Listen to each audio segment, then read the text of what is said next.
Everyone, welcome to FogCutter Live. I'm Mike Curtis here with Preston James, founder of Trader's Edge Network and options trading legend. And Preston, we're coming at everyone on this shortened holiday week, coming off of Martin Luther King Day, and the market's feeling a nice little sell-off mood today. So we want to talk about that. Earnings really in full swing. Got a lot to discuss there. Talk about gold. Right. Hitting all-time highs, some things there we want to discuss. So why don't you say hello? We'll start diving into this. Yeah. Hey, hello. I hope our viewers are doing great. Coming at you from Cabo. We're down here doing a little planning for the year, and I can't help but feel like I'm in that room from the Scarface. I'm going to try to attempt to pull off just a little bit from the movie, Mike, for a second, when they're in Bolivia and they're having the discussion with the drug dealer down there, and it's like, you go talk to Frank Lopez. I can have you on my chopper, and have you in Miami in 5 hours. You'll be back in time for lunch. Is that? Do you remember that? That was So pretty good. I'm kind of feeling with that surrounding. Yeah. So anyway, we're having fun. Just like you said, Mike. A lot of times when there's an extra long weekend, and then there's a new bogey or jack in the box that comes out that market deals with, and it can't trade on the Monday. You kind of feel it more on this Tuesday, but in that jack in the box, yeah, would have to be the Greenland deal and the increased tariffs, and is Europe going to like it, and how's that all going to work out? The uncertainty, it shows up. For example, 3M announced earnings before the open today. 3M, the big blue chip 3M, and great earnings, but they didn't provide the guidance going forward, probably because they're in this soup. Stock's down about $10, but on fantastic earnings. So you see it show up like that. Yeah, and you said the word uncertainty, which is big. We've hit on that before in these videos because the market hates that. So we get Trump jockeying, probably trying to do some negotiating tactics, and hey, we're gonna throw some tariffs out here, and then the European Union wants to respond, and it just kind of sparks that uncertainty of, well, where's this going to go? How long is it going to last? What's it really going to look like in the end? Flashback to April of 2025 when all that tariff uncertainty hit and the market just sold off pretty fiercely, where we dropped, 20% on that correction, really sharp, rapid, covered a lot of that ground in a week or two. And then once some of that certainty started coming back into the marketplace, then, we saw the markets react. So, Dow was off like 700. I haven't looked at it for the last, 10, 20 minutes here, but the market was feeling that uncertainty and really sold off. So a lot of times, Preston, we talk about sector rotation, right? If money's pouring out of stocks, right? So lots of selling, lots of red across the board, that money is leaving, but a lot of times it's going to other places, right? The big institutional traders, they're moving that money somewhere. And so you see the price of gold today hitting an all-time high, right? Above 4,700 an ounce. And so I haven't even looked at that.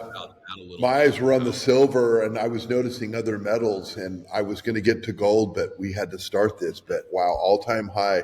Yeah, so they call that a flight to safety.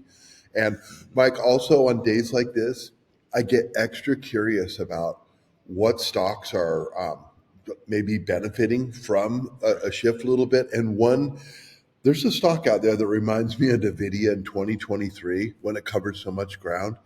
And it's Micron, MU. I mean, I think it's still in the green even as the day has progressed along, but it was up almost $20 in the face of all this. It's pulled back. I think it's up 3 or 4. I can't tell there so far, but 1.5. So do you buy it today? It's hard to. You would feel like chasing it right here, but there's stocks along this whole AI build out that as they pull back and like when they dip, it's kind of go time. I mean, if the Nvidia's dipping anytime along this time line, I mean, for a longer term, 3 to 5 years out, I don't see how you go wrong buying the dips on these big, big, big leaders. And I just find Micron extra fascinating because it is not feeling this today. Right. So, Yeah, good point. Because that money that might be leaving a lot of other names, it's landing somewhere. So you see a green number pop up on your watch list, right? yeah. On a day like today, go peek at it. But yeah, gold, I was just looking silver, which has just been on an insane run. So the Yeah. spot futures price of silver is above $93 an ounce. And Preston, it Crazy. took me back to I coached my son's baseball for quite a few years, our travel baseball team, and you'd had some silver coins made, like you do. And Huh? I remember driving back from a baseball uh, practice, and I had this coin in my car, and I was showing my son and two of the boys that I was giving a ride to, and go, hey, well, that's cool. It's silver. It's real silver. And I'm like, yeah, that's worth about $30. It was a 1 ounce coin to now see Yeah. the price of silver. I mean, in just Yeah. that was probably a year and a half ago, just to see how much that's changed. That was just this memory. I'm like, oh, I'm teaching these young kids, these 12, 13-year olds about investing in silver and just the run that has been on, which maybe we spend a whole FogCutter just talking about silver and some of the factors that have really been driving that. But really, that safe haven flight to safety is what we're seeing today, on top of just some of the other macro factors for gold and silver, I think. Right, and it's kind of too crazy in a way, but all to say that we have been involved here and there in this run up with a money press on Mm, SLV, which is an ETF. Silver doesn't announce earnings; it's just silver. It's just silver. But what's fascinating about that, Mike, and you know this is instead of weekly options for this one, it has Monday options, Wednesday options, and Friday right. options, and it's packed with premium. So it's like this. It's such a lure to come over and do it. But when basically every other day or every day begins with sometimes like a gap, up or down, mostly up, Right. you want something a little. You can't do a money press on a bottle rocket. So anyway, it is what it is, but it is tradable. Is what my point is. Yeah, absolutely. Just maybe not right Absolutely. this And today. yeah, and the other wonderful thing about the money press, trading options in general, is it gives you so much flexibility. I use the example of just turning the dial. You can crank positions to really bullish, or you can dial them back to be more neutral or bearish. So last week on our FogCutter, we talked about how I was tightening up put protection. I was starting to get a little more defensive. I You get an sure email. did. I talked about it on our Mike's Mastermind project on Thursday morning of last week too. I said, hey, market's just feeling like it doesn't have some bullish energy. It's struggling at these new highs. It's just, I use the word momentum. We were setting new highs over the last couple of months. It kind of set a new high, pull back on the S&P, and it set a new high barely by a few points, then it pulled back, and then set a new high barely by a few points. And so we're getting a little more defensive just in case. We never know. But it Hmm. just felt like there wasn't that bullish energy. So options can really, Preston, I know you build in some hedge positions just kind of for the whole portfolio using like a Right. VIX call spread that pretty low cost, some good upside if the market does drop and the VIX pops. So that's a beautiful piece of what you can do with options, or just if you own stock and you tighten up your put protection.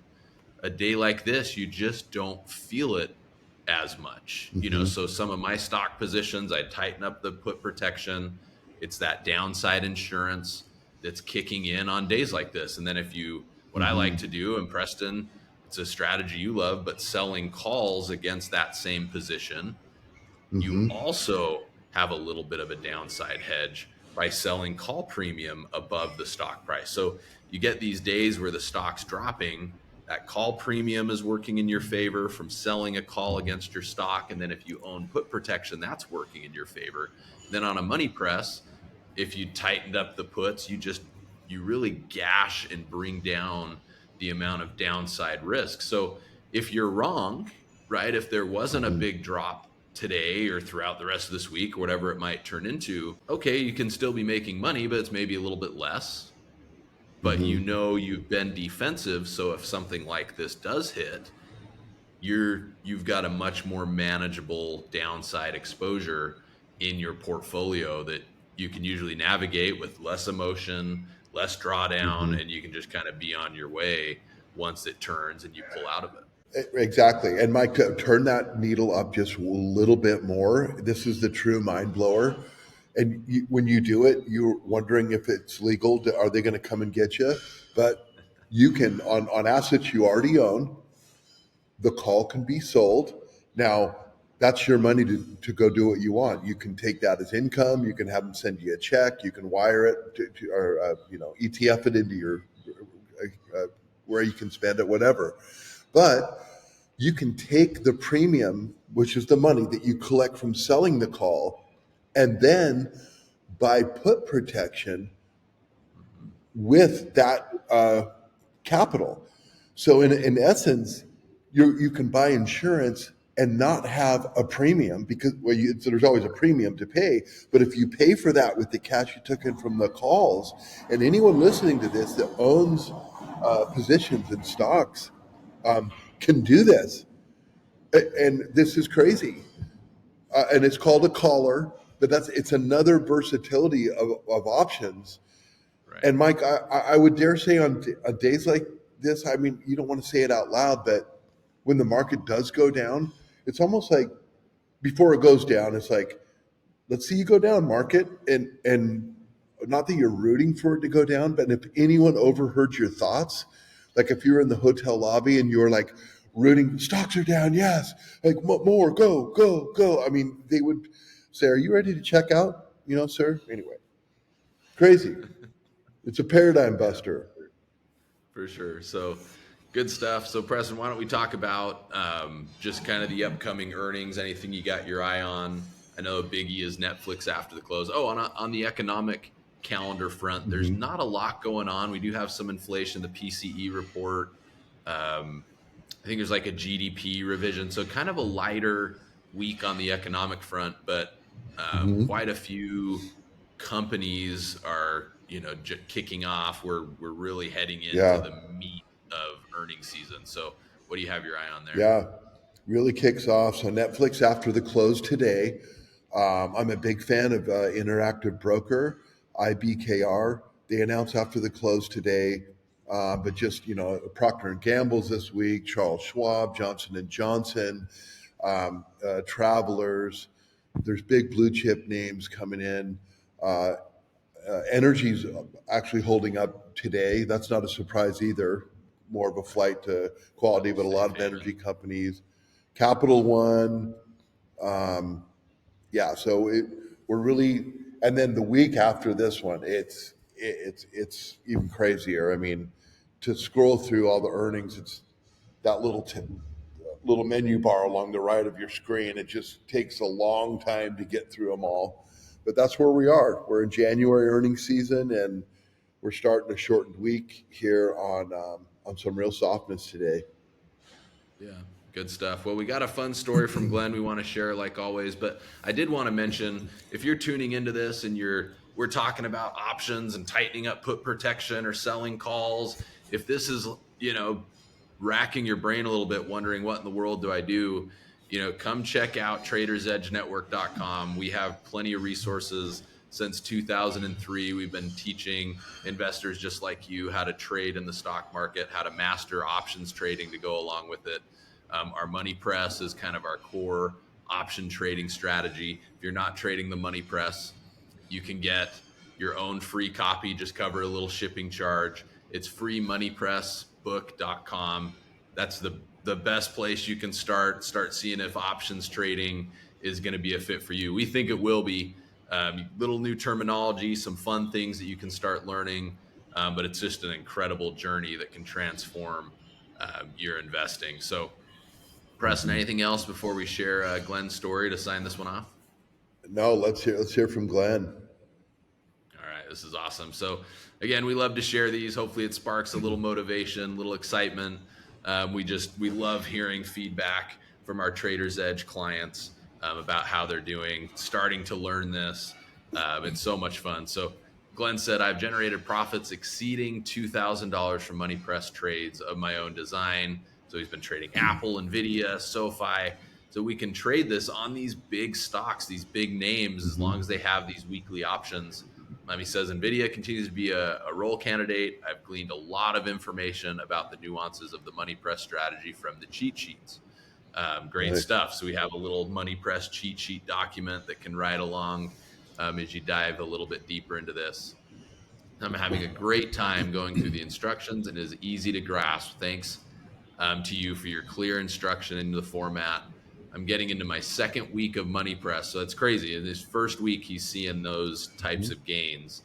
But I'm also pretty well versed in options trading, so I get the gist of everything quickly. It's a great way to trade. So Glenn had some options background. If you don't, we also have some option basics videos to help get you up to speed, help you learn what options are from the ground up, an entire on-ramp video training series just to help try to make this simple. That's been a big focus of yours, Preston, since you founded Trader's Edge. We try to keep it simple, keep options unintimidating so anyone can learn it and see some of the success that Glenn has seen. That's awesome. Yeah. Glenn, thanks so much for sharing that with us. We appreciate just the time it takes to let us know how you're doing. We love showing it off. And man, It's I'd like to awesome. buy you a coffee down here, Glenn. But it's free. It's an all-inclusive resort. So anyway, There you yeah, go. these are fun, Well, Mike. good stuff. Thanks, Preston, as always. Hopefully, this helps people get the week in full swing as they're tackling their positions and investing and looking for new opportunities or adjusting what they're already in. We love to help people try to cut through the fog and the noise of what's going on out there. Hopefully, after last week, you got a little bit defensive if you had positions going. We love to hear feedback on that. We get that a lot. Oh, Preston, you kind of called out that follow through day on April 22nd. It Oh gave my people a lot of gosh. confidence to get money back in the markets and My catch a fist really is fun. still sore from pounding the table on that. It's still sore, but that's because I'm a little Absolutely. bit older. But hey, and let's Absolutely. see how the balance of the week plays out, Mike. I mean, Totally. this is today, but we know that um, let's let a full week play out and see where we're at.